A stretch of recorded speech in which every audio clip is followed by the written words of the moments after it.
সন্ধেবেলা কিছু মুখরোচক খেতে ইচ্ছে করছে, তো চলুন বানিয়ে নিই। প্রায় তেল ছাড়াই বলতে পারেন চিকেন সানসেট।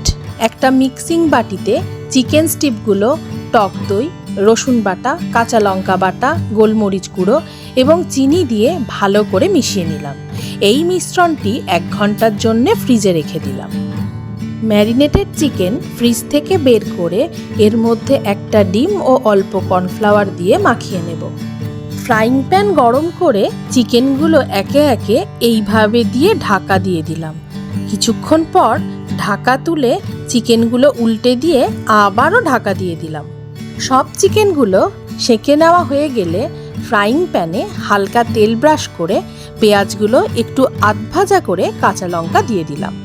কিছুক্ষণ পর চিলি গার্লিক সস দিয়ে একটু সতে করে চিকেনগুলো দিয়ে দিলাম। এবার গ্যাসের ফ্লেম বাড়িয়ে একটু নাড়িয়ে চাড়িয়ে ঢাকা দিয়ে গ্যাস বন্ধ করে দেব। ব্যাস তৈরি হয়ে গেল চিকেন সানসেট।